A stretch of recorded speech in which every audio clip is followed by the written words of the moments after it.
Senator Obama, you have a question for Senator McCain on that? Let me just make a couple of points. My definition, here's what I can tell the American people. 95% of you will get a tax cut. And if you make less than $250,000, less than $250,000 a year, then you will not see one dime's worth of tax increase. Now, John mentioned the fact that business taxes on paper are high in this country, and he's absolutely right. Here's the problem. There are so many loopholes that have been written into the tax code, oftentimes with support of Senator McCain, that we actually see our businesses pay effectively one of the lowest tax rates in the world.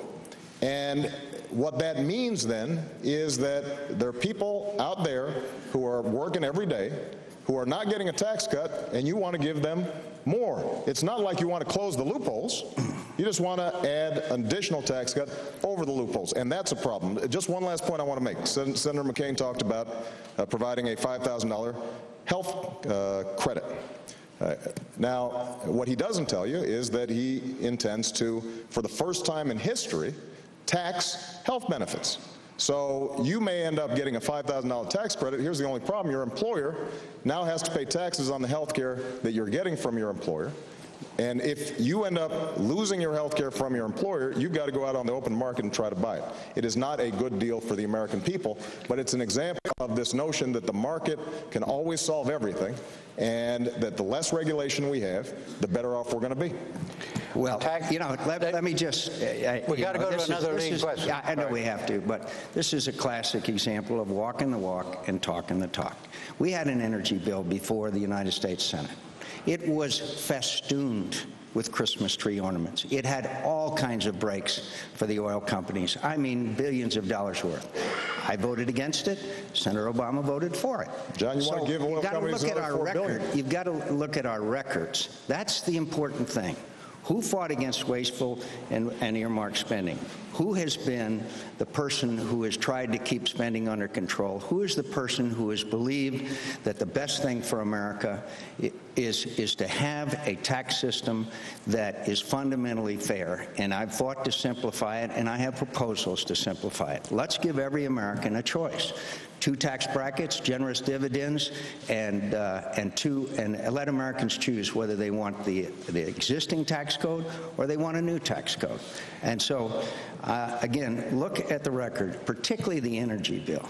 But again, Senator Obama has shifted on a number of occasions. He has voted in the United States Senate to increase taxes on people who make as low as $42,000 a year. And that's just a fact. Again, you can look it up. Look, it's just not true. And if we want to talk about oil company profits, under your tax plan, John, this is undeniable, oil companies would get an additional $4 billion in tax breaks. Now, look, we all would love to lower taxes on everybody, but here's the problem. If we are giving them to oil companies, then that means that there are those who are not going to be getting them. In all due respect, you already gave them to the oil companies. But John, the fact of the matter is that I was opposed to those tax breaks, tried to strip them out. We've got an energy bill on the Senate floor right now that contains some good stuff, some stuff you want, including drilling offshore. But you're opposed to it because it would strip away those tax breaks that have gone to oil companies. All right.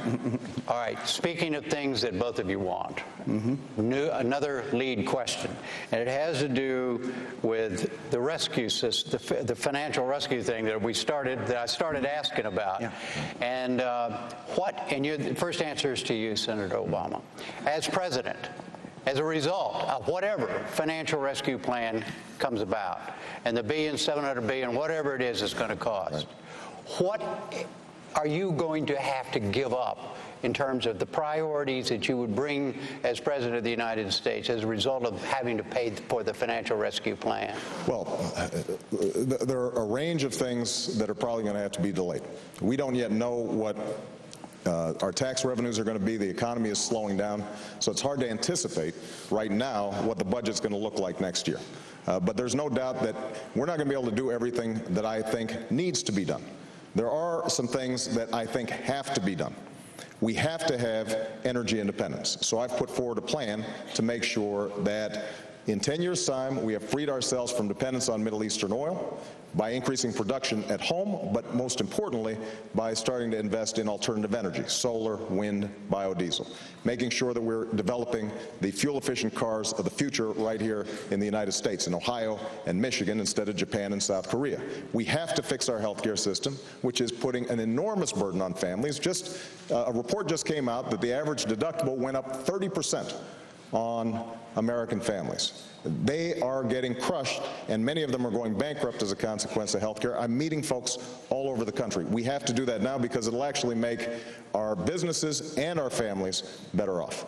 The third thing we have to do is we've got to make sure that we're competing in education. We've got to invest in science and technology. China had a space launch and a spacewalk. We've got to make sure that our children are keeping pace in math and in science, and one of the things I think we have to do is make sure that college is affordable for every young person in America. And I also think that we're going to have to rebuild our infrastructure, which is falling behind. Our roads, our bridges, but also broadband lines that reach into rural communities. Also making sure that we have a new electricity grid to get the alternative energy to population centers that are using them. So there's some things that we've got to do structurally to make sure that we can compete in this global economy. We can't shortchange those things. We've got to eliminate programs that don't work, and we've got to make sure that the programs that we do have are more efficient and cost less. What priorities would you adjust as President, Senator McCain, because of the financial bailout costs? Look, no matter what, we've got to cut spending. We have, as I said, we've let government get completely out of control. Senator Obama has the most liberal voting record in the United States Senate. It's hard to reach across the aisle from that far to the left. The point is we need to examine every agency of government. First of all, by the way, I'd eliminate ethanol subsidies. I oppose ethanol subsidies. I think that we have to return, particularly in defense spending, which is the largest part of our appropriations. We have to do away with cost-plus contracts. We now have defense systems that the costs are completely out of control. We tried to build a little ship called the Littoral Combat Ship that was supposed to cost $140 million, ended up costing $400 million, and we still haven't done it.